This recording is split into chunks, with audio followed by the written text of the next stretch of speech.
Ole Miss gets thoroughly outshot by Alabama at the Pavilion on Wednesday night. I'm Stephen Willis. This is the Locked On Ole Miss Podcast postgame pod. Stick around. You are Locked On Ole Miss, your daily podcast on the Ole Miss Rebels, part of the Locked On Podcast Network, your team every day. All right, we're here for a post-game pod. Thanks for joining us today. Before we get started, I do want to tell you about this is the time of the year I've pretty much given up on all of my New Year's resolutions, but not this year. I'm sticking to my resolution to eat right thanks to Built Bar. It almost feels like it's not really a resolution because I actually enjoy eating them. Anyway, have you tried Puffs? If you haven't, you're missing out on one of Built Bar's best tasting bars. Puffs are the first ever protein-infused marshmallow. They're fluffy, they're marshmallowy. They're not just a protein bar, they're a treat, and they're covered in 100% real chocolate. Puffs are a fan favorite with some incredible flavors: yummy cinnamon churro, coconut marshmallow, banana cream. So good, these are going to be your new favorite. All Built Bars are covered in 100% real chocolate. Yes, Puffs included, 100% real chocolate. So go to Built.com and scroll down to the macros chart and you'll be blown away. High protein, low cal, high fiber, low carb.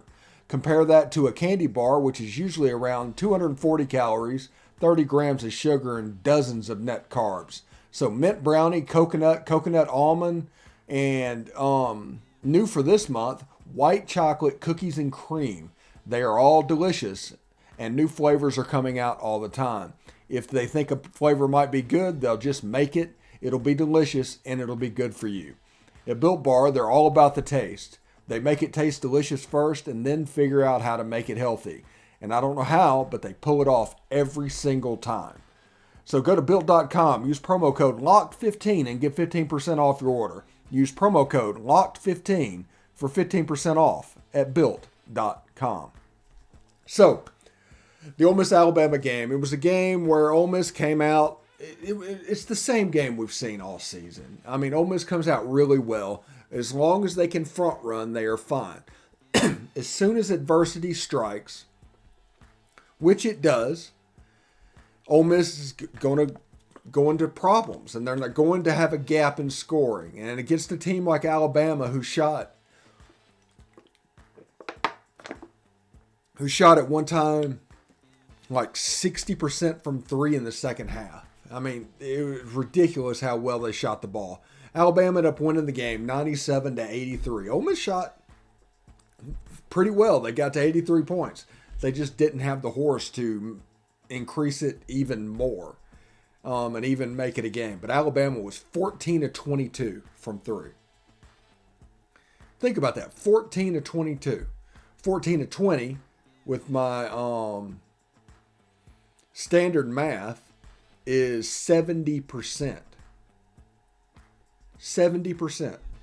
14-20. 14-22, so they're probably somewhere between around 62% from three.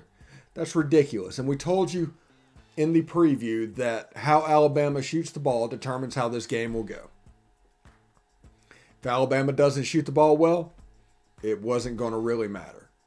But they did shoot the ball well, and Ole Miss just couldn't score with them. I mean, their previous game against Kentucky, Alabama was 3 for 30. 3 for 30. 9%. And just terrible.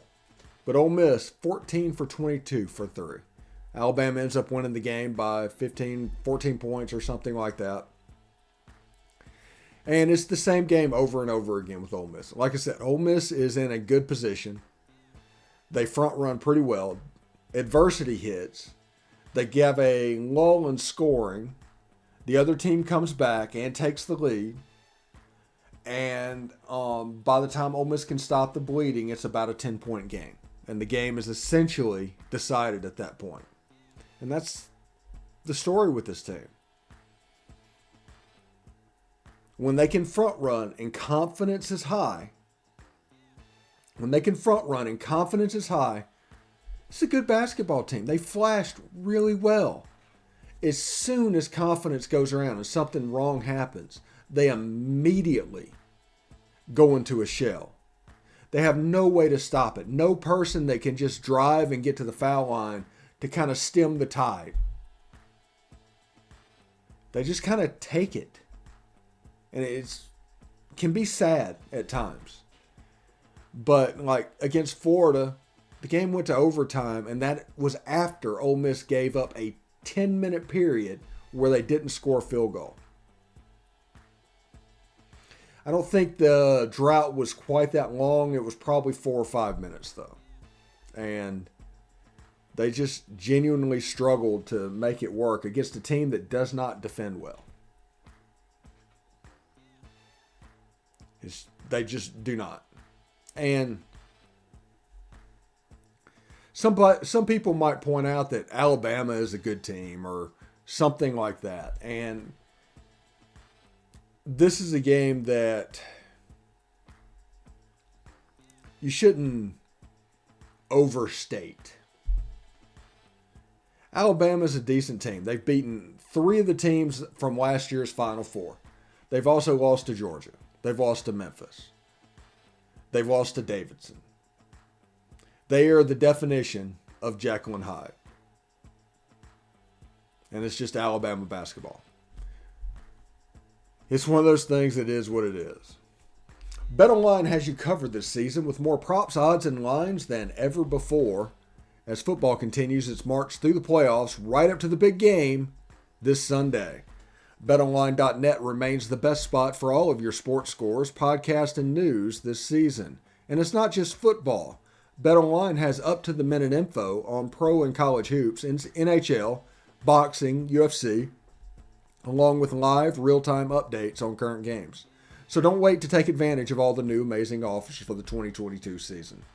BetOnline, where the game starts. Thanks again for making the Locked On Ole Miss podcast your first listen every day. We are free and available on all platforms, including YouTube. So do us a favor and hit subscribe. Do us a favor and hit the bell to get notified every time we put a new video up. And do us a favor, give us an upvote in the video. And we would appreciate it very much.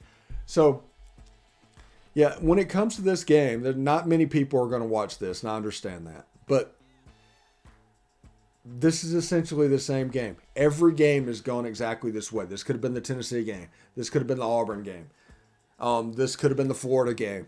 This is how that game goes. Now, the Mississippi State game, you got to front run the whole game. Adversity never hit. And because of that, you were able to just kind of pull away and string things out. And it also helped that you were a little bit more healthy back then. You losing those 3 players, these are players that are important, to say the least, to the Ole Miss platform, the Ole Miss basketball team. So that is all I have to say about that. But Ole Miss lost to Alabama tonight because Alabama shot the lights out. It happens. Ole Miss is shorthanded. 7 players, a couple of young guys getting into the game. It was good to see James White get to play a little bit tonight. Eric Vanderheiden continued his ascent. And also Sammy Hunter came back tonight. So maybe that can expand the depth. In the second half, they'll be in a better shape, but who knows how it fits. So that is how the game goes. Ole Miss, a loser to Alabama, who was able just to shoot the lights out. Anyway. Hotty toddy.